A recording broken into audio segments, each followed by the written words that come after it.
ಅಂತ ದೇಶ ದಿಗ್ವಿಜಯಕ್ಕೆ ಹೋದಾಗಲೂ ವೈರಿಗಳಲ್ಲಿ ಹೋರಾಡುವಾಗಲೂ ನಿನ್ನ ಮೈಯಲ್ಲಿ ಬೆವರ ಹನಿಯನ್ನು ಕಂಡವನು. ಆದರೆ ಈ ದಿನ ಮೈಯೆಲ್ಲ ಬೆವರು ಬರ್ತಾ ಇದೆ.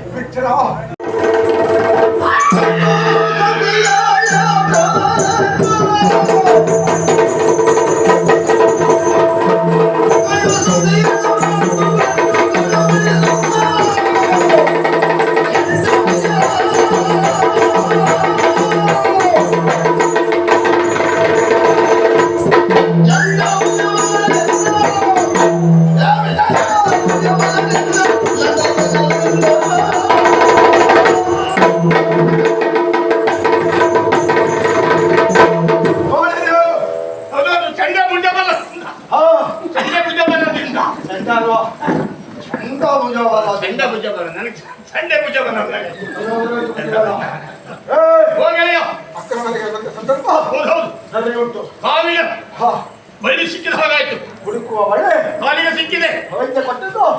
ಹಾಲುವನ್ನ ಬಯಸಿದ್ದು ಹಾಲುವನ್ನೇ ರೊಟ್ಟಿ ಜಾರಿ ತುಪ್ಪದ ಬಿದ್ದಾಗಾಯ್ತು. ಮುರಿಯುವುದು ತಿನ್ನುವುದು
ಈಗ ಮಾತಾಡಿಸಬೇಕಲ್ಲ.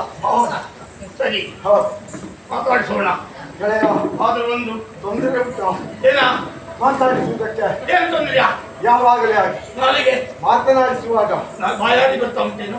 ಬಾಯಾರಿಕೆ ನನಗೆ ಆಗ್ತಾ ಇದ್ದಲ್ಲ ಮತ್ತೆ, ಅಥವಾ ನಿನಗೂ ಆಗ್ತದೆ ಅಂತಲ್ಲ ಮತ್ತೇನು? ಮಾತು ಹೊರಡುವುದಿಲ್ಲ ಅಂತಲ್ಲ. ಮಾತಾಡಿಸುವಾಗ ಆಡಿಸುವವ ಆಡಿಸಿಕೊಳ್ಳುವವರು ಇಬ್ಬರೇ ಇರಬೇಕು. ಓಹೋ, ಅಂದ್ರೆ ಪರಸ್ಪರ ಮಾತಾಡುವಾಗ ಇಬ್ಬರು ಇರಬೇಕು. ಕೇಳಿಸಿಕೊಳ್ಳುವವರು ಆಡುವವರು ಮೂರನೇವರು ಇರಬಾರ್ದು. ಸರಿ, ಹಾಗೆ ನೋಡಿದ್ರೆ ಹಾಗಾದ್ರೆ ಈಗ ನೋಡು, 1 2 3 ಅಂದ್ರೆ ನಾನು ನೀನು ಮಾತಾಡೋದು ಒಂದೆರಡು ಲೆಕ್ಕ ಸಂಭವಿತು. ಮತ್ತೆ ಕ್ರಮಬದ್ಧವಾಗಿ ಆಗಬೇಕು. ಲೆಕ್ಕ ಬರೆಯುವುದಾಗ ಎಡಬದಿಯಿಂದ 1 2 3. ಇವತ್ತಲ್ಲ, ನನಗೆ ಯಾವತ್ತೋ ಗೊತ್ತಿತ್ತು. ನಿನಗೆ ಯಾರ್ಯಾದ್ರೂ ಬೇರೆಯವ್ರು ಸಿಕ್ಕಿದ್ರು ನಾನು 3ನೇವನೇ ಆಗ್ತೇನೆ. ಯಾರು ಇಳಿದೋತಕ್ಕೆ ವಿಜಯ ವಿಜಯ ಕರಿತಾರಣ. ಭೇದ ಭಾವ ಇಲ್ಲ. ಮತ್ತೆ ನೀನು ನಿಂತಿದ್ರೆ ನನಗೆ ಯಾವ ತೊಂದರೆಯೂ ಇಲ್ಲ. ಯಾಕೆ ಗೊತ್ತಾ? ನೀನು ಇದ್ದೇ ತಾನೇ ಮತ್ತೆ ಈಗ ನಾನು 3ನೇವ ಅಂತ ಹೇಳಿದೆಲ್ಲ, ಅನಾನುಕೂಲ ನನಗೆ ಆಗುವುದಿಲ್ಲ. ಆದ್ರೆ ನನಗೆ ನೀನು ಹೊಸ್ತಲ್ಲ, ಅವಳಿಗೆ ನೀನು ಮಾತಾಡಿಸು. ಬೇಕಾದಾಗ ನನ್ನನ್ನು ಬಾ ಅಂತ ಕರೆ. ಬಿಡಿ ಬಿಡಿ ಮಾಡ್ಕೊಳ್ಬೇಡ, ಬೇಕು ಸೋತು ಬಂದ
ಹೊಡೆದುಕೊಂಡು ಅತ್ತೆ ನನ್ನ ಮಾನವನ್ನ ಕಾಪಾಡುತ್ತಾರೇನೋ ಎನ್ನುವ ಹಾಗೆ ಎಲ್ಲರ ಬಳಿ ಕೈ ಚಾಚಿದರು.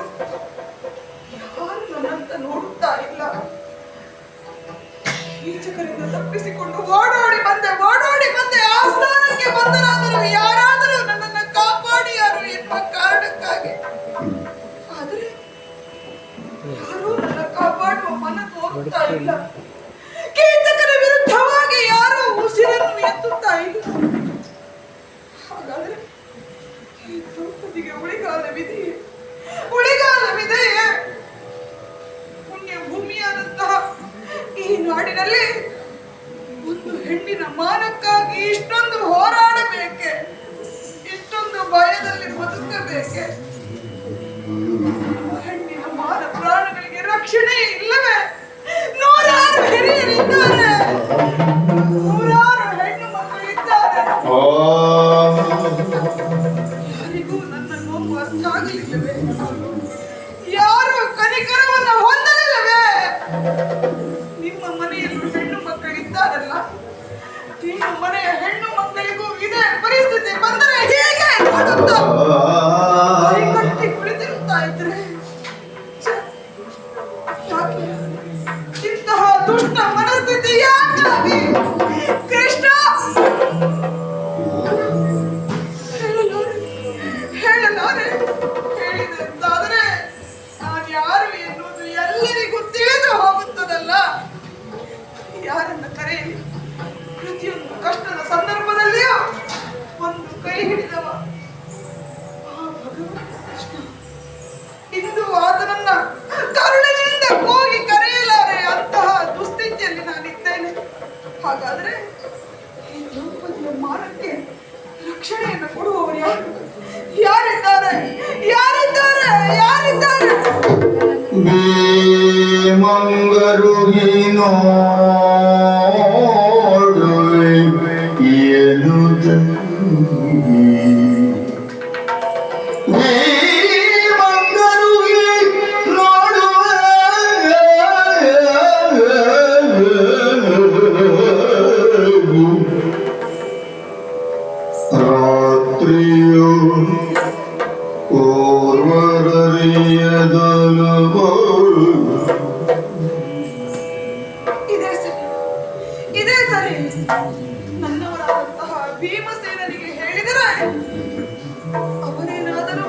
ರಕ್ಷಣೆಗೆ ಬಂದ ಅವರಲ್ಲಿಯೇ ಹೋಗ್ತೇನೆ. ಮಧ್ಯರಾತ್ರಿಯ ಕಾಲ ಇದೇ ಸರಿಯಾದ ಸಮಯ. ಹೋಗುತ್ತೇನೆ, ಅವರಲ್ಲಿಗೆ ಹೋಗುತ್ತೇನೆ.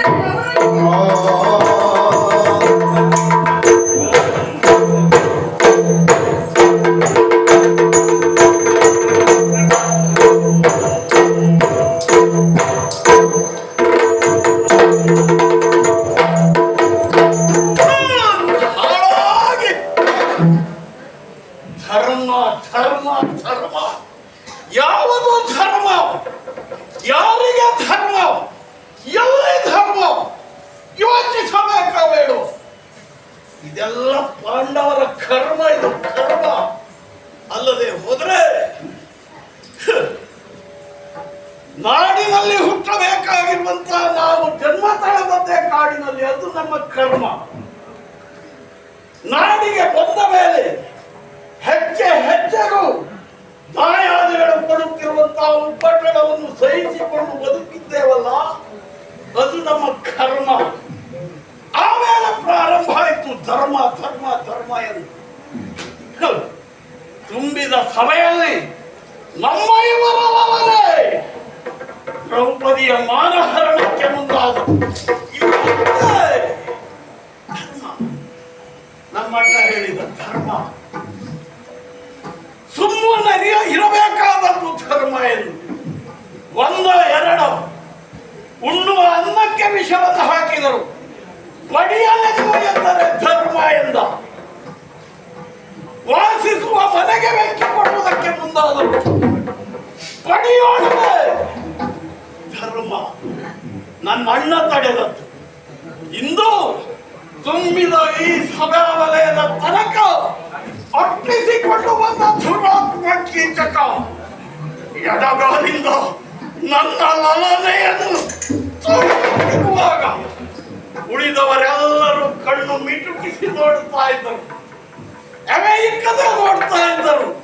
ಒಬ್ಬರಾದರೂ ವಿರೋಧಿಸಿದರೆ ವಿರೋಧಿಸುವುದಕ್ಕೆ ಮುಂದಾದೆ. ಕಣ್ಣಿಗೆ ಕಂಡ ಮರವನ್ನು ಹೊರಗಿದ್ದು ಬಡಿಯಬೇಕೆಂದು ಮುಂದಾದ್ರೆ ನನ್ನ ಅಣ್ಣ ಹೇಳು, ಓಯ್ ಬಲಭಟ್ರೆ, ಧರ್ಮ ವೃಕ್ಷ ಅದನ್ನು ಮುರಿಬೇಡಿ, ಕಟ್ಟಿಗೆಗೆ ಬೇಕಾದ್ರೆ ಬೇರೆ ಇದೆ. ಅಂದರೆ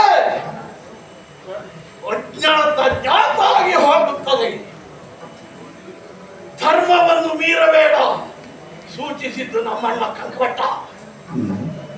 ತಲೆ ಬಿಸಿ ಆಯ್ತು. ಅಲ್ಲಿಂದ ನೇರ ಹೊರಟು ಬಂದೆ ಅಡುಗೆ ಮನೆ ಕಡೆಗೆ. ಸಭೆಯ ಕಡೆ ಹೋದ್ರೆ ತಲೆ ಬಿಸಿ, ಅಡುಗೆ ಮನೆಯ ಕಡೆಗೆ ಬಂದ್ರು ಒಲೆ ಬಿಸಿ. ಹೌದಪ್ಪ, ಒಲೆಯಲ್ಲಿರುವಂತಹ ಬೆಂಕಿಯ ಬಿಸಿಯಲ್ಲಿ ಅಲ್ಲೂ ಸುಡುವುದೇ, ಇಲ್ಲಿ ಸುಡುವುದೇ. ಹಾಳಾಗಿ ಹೋಗಲಿ, ಯಾರಿಗೂ ಬೇಡದೆ ಹೋದದ್ದು ನಮಗೆ ಬೇಕಾ? ನಮ್ಮ ಅಣ್ಣನಿಗೆ ಬೇಕಿತ್ತು ಇದಲ್ಲ, ಅವನೇ ಬೇಡ ಅಂತ ಕುಳಿತಿದ್ದಾನಲ್ಲ. ಧರ್ಮ ಧರ್ಮ ಏನು ಬೇಕಾದ್ರೂ ಆಗ್ಬೋದು. ನಮ್ಮ ಕರ್ಮ ಉಂಟಲ್ಲ, ಯೋಚಿಸ್ತಾ ಇದ್ರೆ ನಿದ್ರೆ ಹಾಳಾಗ್ತದೆ. ನಿದ್ರೆಗೆಟ್ಟರೆ ನಾಳೆ ಅಡುಗೆ ಹಾಳಾಗ್ತದೆ. ಊಟಕ್ಕೆ ಬಂದಿರುವಂತಹ ವ್ಯಕ್ತಿಗಳೆಲ್ಲರೂ ಬಾಯಿಗೆ ಬಂದಾಗ ಹೇಳ್ತಾರೆ, ಬಲಭಟ್ರು ಸಾರಿಗೆ ಉಪ್ಪು ಸಾಕಾಗ್ಲಿಲ್ಲ, ಪಾಯಸಕ್ಕೆ ಸಿಹಿ ಕಡಿಮೆ ಆಯ್ತು, ಒಬ್ಬೊಬ್ರು ಒಂದೊಂದು ರೀತಿ ಹೇಳ್ತಾರೆ. ಹಾಳಾಗಿ ಹೋಗ್ಲಿ. ಹಾಗಾಗಿ ಮಲಗುವುದೇ ಮಲಗೋಣ ಅಂತ ನೋಡಿದ್ರೆ ಎಲ್ಲ ಮಲಗುವುದು, ಏನು ಮಾಡುವುದು? ಒಂದು ಕಡೆ ನೋಡಿದ್ರೆ ಬೂದಿಯ ರಾಶಿ, ಮತ್ತೊಂದು ಕಡೆ ನೋಡಿದ್ರೆ ಕರಕಲು ಕೆಂಡದ ರಾಶಿ. ಬೂದಿ ರಾಶಿ, ಕೆಂಡದ ರಾಶಿ. ಇದ್ರ ಮಧ್ಯದಲ್ಲಿ ಭೀಮಸೇನನ ಶಯನೋತ್ಸವ. ಬೂದಿ ತೆಗೆಯುವ ಸರಿ ತೆಗೆದು ಸಾಯಿಲ್ಲ.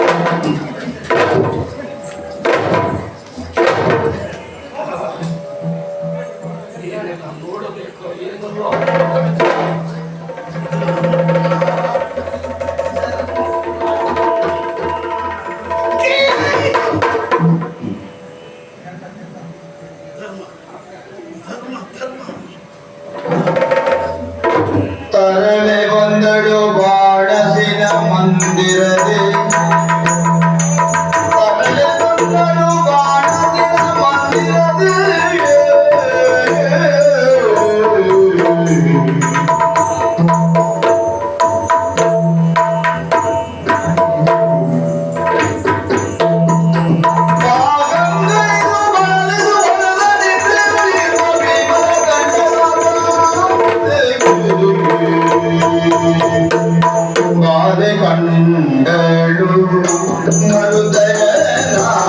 ನಿಜಾಲದಂಗಿಯ ಸುರದ ಸೊಗದ್ಯವು ಏಳದೊಳಗೆ ಮನದಿ ಕುಡಿದಳು ಲೋಲನೆಯಲ್ಲಿ ಮೋದಿ ಕಂಡಳು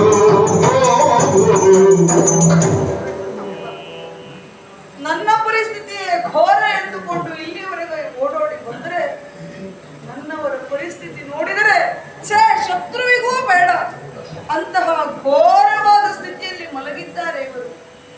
ಒಂದೆಡೆಯಲ್ಲಿ ಬೂದಿಯ ರಾಶಿ, ಇನ್ನೊಂದೆಡೆಯಲ್ಲಿ ಕೆಂಡದ ರಾಶಿ, ಮತ್ತೊಂದೆಡೆಯಲ್ಲಿ ಕತ್ತರಿಸಿಟ್ಟಂತಹ ತರಕಾರಿಗಳ ರಾಶಿ, ಮತ್ತೊಂದೆಡೆಯಲ್ಲಿ ಗುಡ್ಡೆ ಹಾಕಿದ ಮಾಂಸದ ರಾಶಿ.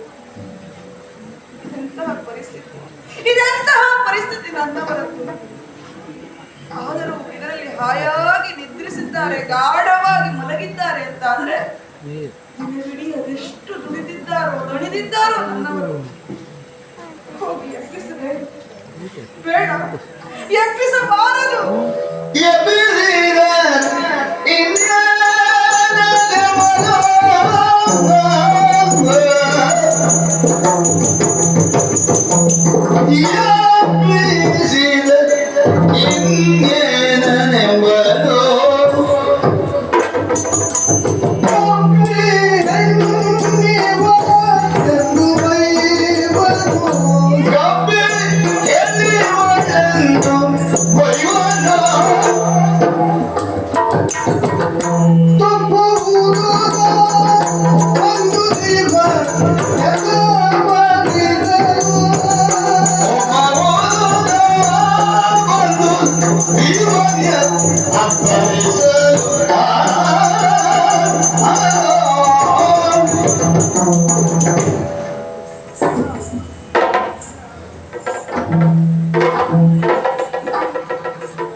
ಭಯವಾಗ್ತಾ ಇದೆ, ನಿಜವಾಗಿಯೂ ಭಯವಾಗ್ತಾ ಇದೆ. ಗಾಢವಾದ ನಿದ್ರೆಯಲ್ಲಿ ಮಲಗಿದಂತಹ ನನ್ನವರನ್ನ ಹೋಗಿ ಎಬ್ಬಿಸದೆ ಅಂತಾದರೆ ಏನೆಂದುಕೊಂಡರು ನನ್ನವರು? ಬಾಯಿಗೆ ಬಂದ ಹಾಗೆ ಬೈದರು ಅಂತಾದರೆ ನನಗೆ ಮತ್ತು ನೋವಾಗುವುದಿಲ್ಲವೇ? ಹಾಗಾದ್ರೆ ಏನು ಮಾಡಲಿ? ಎಬ್ಬಿಸದೆ ಹಾಗೆ ಹೋಗಿ ಬಿಡಲೆ? ಹೋಗಲಾರೆ, ಹೋಗಲು ಸಾಧ್ಯವೇ ಇಲ್ಲದ ಪರಿಸ್ಥಿತಿ. ಹೊರಗೆ ಹೋದೆ ಅಂತಾದರೆ ದುರುಳನಾದಂತಹ ಕೀಚಕ ನನ್ನ ಮಾನಹರಣಕ್ಕಾಗಿ ಕಾಯ್ತಾ ಇದ್ದಾನೆ. ಹಾಗಾದ್ರೆ ಏನ್ ಮಾಡಲಿ? ಸರಿ ಸರಿ, ಎಬ್ಬಿಸುವುದೇ ಹೊಡಿತಾರ?